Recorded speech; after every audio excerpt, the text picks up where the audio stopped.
Hey, what's up guys? This is Anthony from Anthony's Customs, and for this review, we are looking at the Jazwares Master Chief from Halo 4 with accessories. It's part of the Spartan collection, it's part of the Series 6. Their packaging is weird, I don't like the way they do it.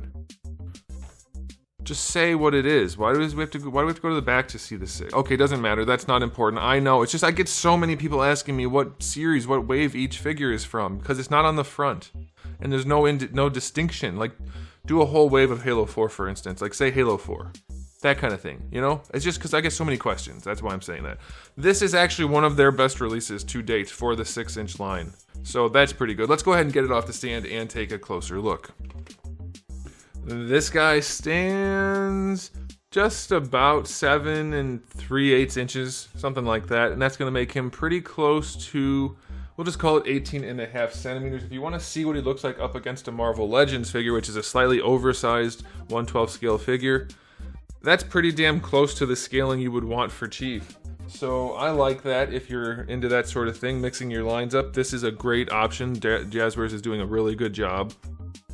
And this is, it's like I said, it's one of the best looking ones. They've gotten the plastic color down this time, which is nice. This is the appropriate green for Halo 4 Master Chief. But first we have to do a question of the day.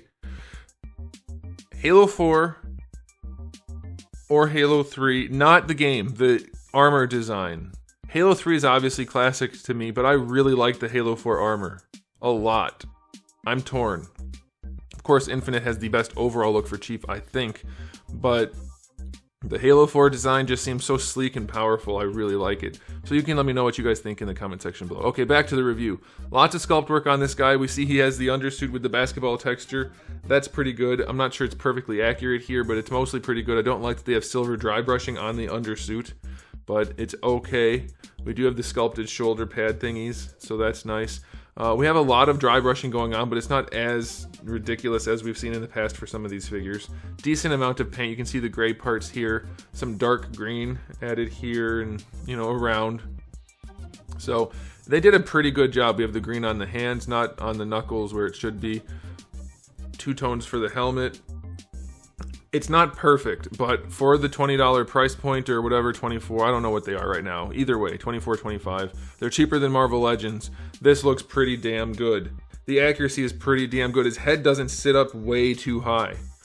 It looks really, really nice. The chrome visor sells this line, honestly. Like, even the bad ones, they look good enough in a static pose with the chrome visor, and if you wanted to do a little bit of paintwork, you can make them look really good. But aesthetically speaking, this is easily one of the better figures that they've done, if not the best. It's not perfect, but even on the back, they went with the 2 tones and the grays and things. They put a lot more effort into the paint job. It's pretty darn good. Not perfect, but pretty good. Helmet's missing a little bit of color here and there, but looks nice. For the price, I'm going to give the aesthetic a 9 out of 10. It looks nice. Now, as far as accessories go, he comes with gripping hands on him in the package. Strange choice, but that's what you get. Then you get 2 fist hands, 2 trigger finger hands, and then the, like, comms hand. Like, he doesn't need that. Why does Master Chief keep having the comms hand? I don't get that. Stop that. Don't do that. We don't need that. Weird. For weapons, terrible choice of weapons. We get the railgun with a moderate amount of paint. Not bad at all. Really soft plastic, though. And then we get the sticky detonator, which also has some paint on it, but not enough. And, like, why do we have those 2 weapons? We're presumably only going to get one Halo 4 Master Chief. Give us, like, just the Halo 4 battle rifle or anything that's like a standard weapon is what I would want. But whatever, we got those. So 7 out of 10 for accessories. Nothing I like, but good enough. And the hands are okay. All right, now for articulation. This has been, well, other than the weird neon colors and stuff like that, this has been the biggest problem for them.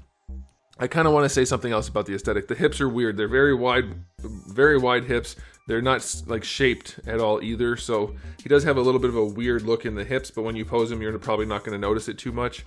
But very, very wide hips. Don't know why, because they didn't need to be that wide, and it gives him this weird lump over here where the hip sticks out and a very big thigh gap. So definitely could be narrower. But again, if you pose it a little bit, you should be okay. It's disappointing. Hey, Jazwares, I'll work for you for very little if you let me help you with the Halo line. Like, just a little bit, please.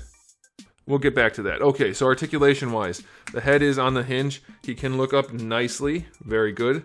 He can look down as far as you would need him to. That's fine. And then, of course, we have the rotation. It's technically connected on a ball peg, but that's just the way it's connected. It doesn't actually add anything. Man, a little bit of extra paint on this guy would go a really long way, because the sculpt is pretty clean. Like the little flashlight thingies over here, that'd be nice. Shoulders, they're not tight at all. They're not floppy loose, though. You get your full rotation. You get your hinge. I think the shoulder pads should probably go up just a little bit. I don't know if you could manage to cut them off and do that. It looks like you could. But yeah, you get perfectly good range on that shoulder. Better than horizontal, that's fine. Bicep swivel is fine. A little bit loose, not floppy loose, but a little bit. Sculpt gets a little bit weird in here. Just don't look at that, I guess. Elbows are double jointed. You get plenty of range. It's better than 90, that's okay. In this case, it would help to have more of a floating bicep so that the shoulder pads don't get in the way. So that you can basically rotate below the bicep to get the arm across the shoulder, because when you do this, it gets in the way a little bit for shouldering the weapon, but it's not too bad. You'll see in the photos at the end, it's okay. He's not great at shouldering the weapon, but it's okay. So yeah, the elbows work nicely, wrists have a swivel and a hinge, so that's fine. Torso joint, guys, you've seen how bad they've been in the past. Watch this.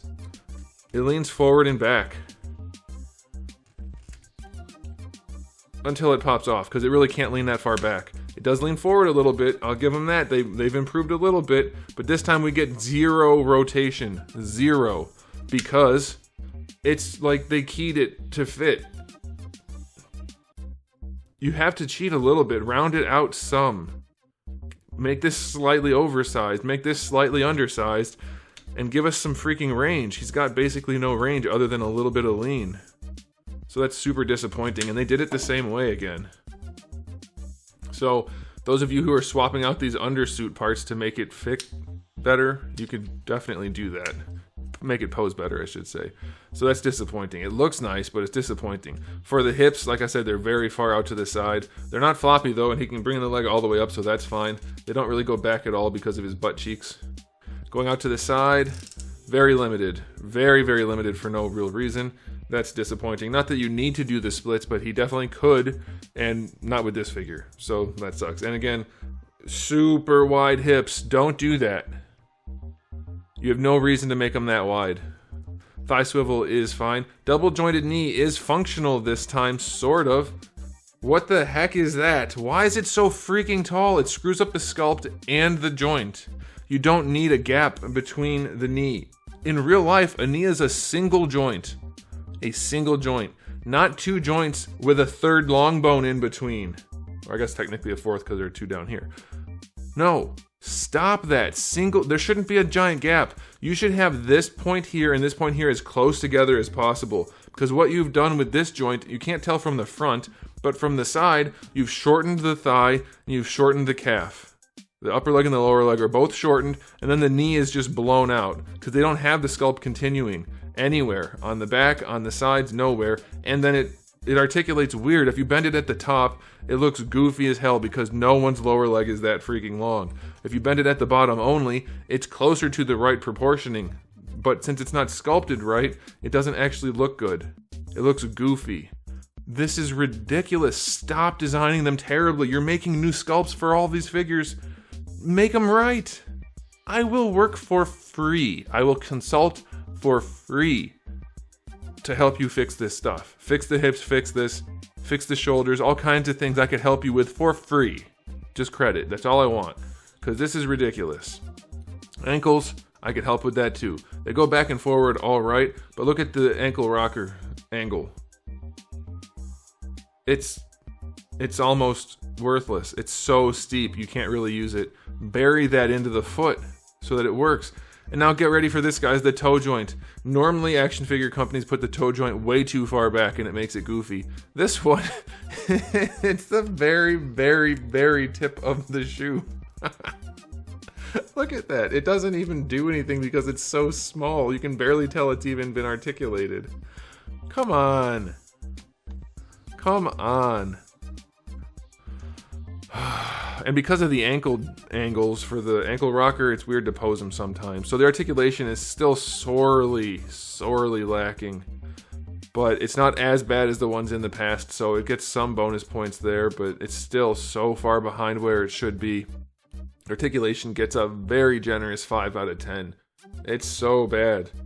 But all of that being said, this is a really nice Halo 4 Master Chief figure from the aesthetic, and you can pose it well enough to hide the problems that it's going to look nice in a 1/12 scale collection.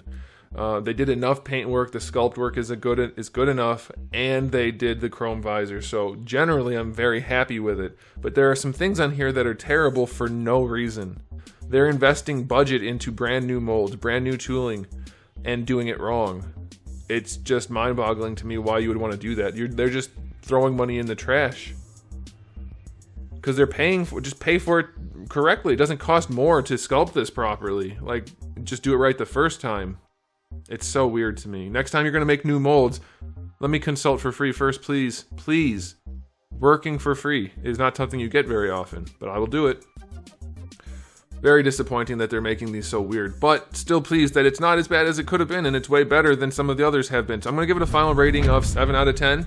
The articulation holds it back by far. If it was just for the aesthetic and the accessories, 8 or 9, easy. But the articulation's pretty trash. So there it is. I love this figure personally, but as a reviewer, it's so far behind. My personal fanaticism, I don't know what it is for Halo. I'm very pleased with it, but objectively it's not that good in a lot of ways. Good in other ways though, don't get me wrong. Hopefully you guys have understood all the back and forth that I've done and why I have problems with it and why I like it. So there it is, guys. Thanks for watching. If you enjoyed the video, please do give it a thumbs up.